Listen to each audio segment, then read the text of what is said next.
Hey everybody, so my paper is discussing how ethical theories can be applied to life situations essentially. Okay, so I have confidence that if pondered upon, humans would unanimously agree that acting ethical is how we ought to act. However, when we look at human development and the acts of behavior comprehensively, some may think that there is no way humans naturally act ethically, or could even agree that this is a universal thought. It goes without saying that so many horrendous acts and catastrophic events have occurred in not only our lifetimes, but from the start of human history. Further, it is safe to say that humans are to blame for all these terrible events. Consider the brutal murder of men for entertainment in ancient Rome, the Holocaust, and even today during the COVID-19 crisis. While these all have different dynamics, one thing is consistent the one thing that is consistent is that humans are the catalyst and other humans are suffering and eventually dying as an effect. Now, how is there any way that ethics are involved in a world where we see thousands dying every day from a virus, yet people want to continue not to do their part and make the situation worse by acting irresponsibly? I see this and I ask myself, where is the basic empathy for human lives? Shouldn't humans be hardwired to have compassion?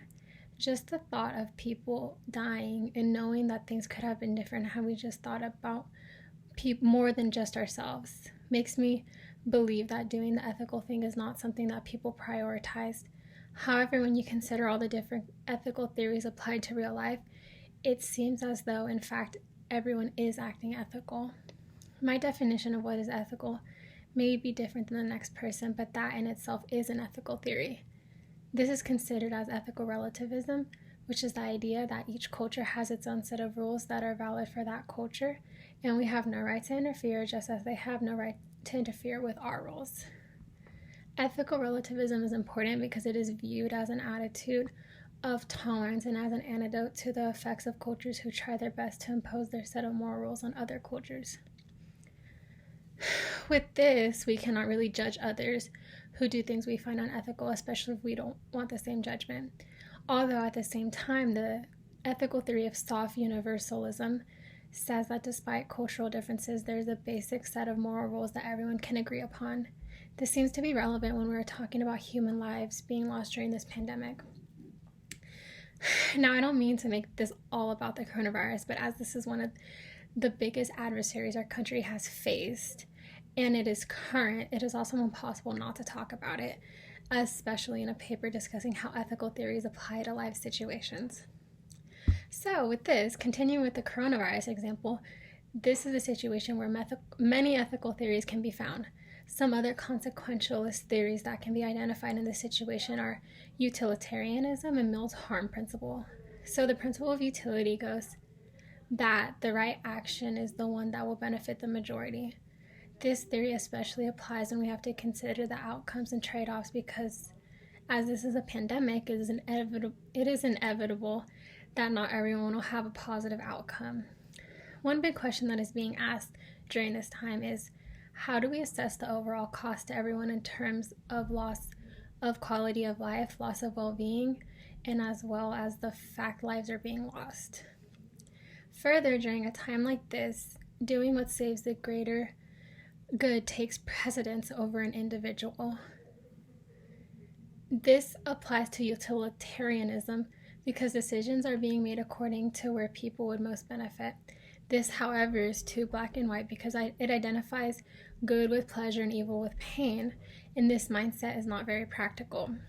This is where Mills-Harm principle tries to pragmatize utilitarianism.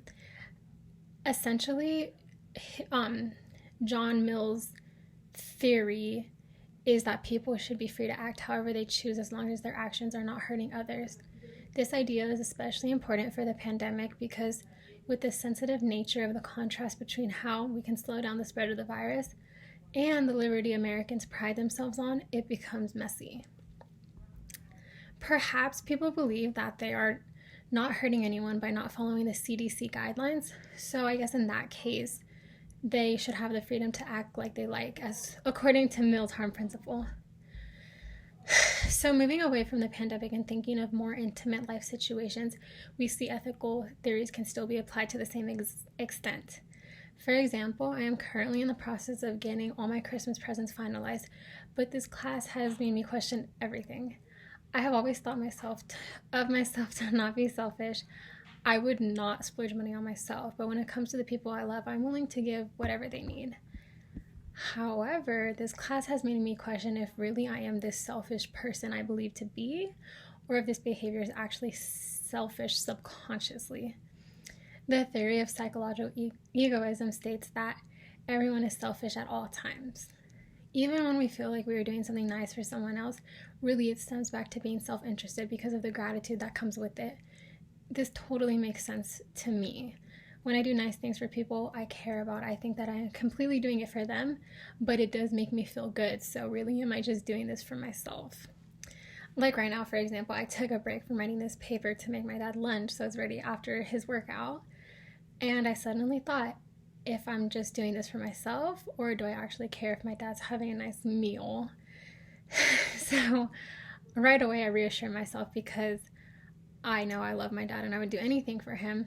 And this actually ties into a virtue theory of courage, because with this theory, it's the idea of standing up for what they believe is ethical at whatever it may cost them. I feel deeply this way about the people I love. Then it makes me think, maybe these people who do things I do not necessarily agree with also feel the same way I feel. So who am I to decide one's actions are unethical when someone probably feels the same way about me? And I am no way like a judgmental person. So I apologize if this is what I put across. I just mean I have my own set of moral understanding and can find many ethical theories to back that up. And while I'm doing this, I'm sure that other people are doing the same exact thing for the same exact reason I am.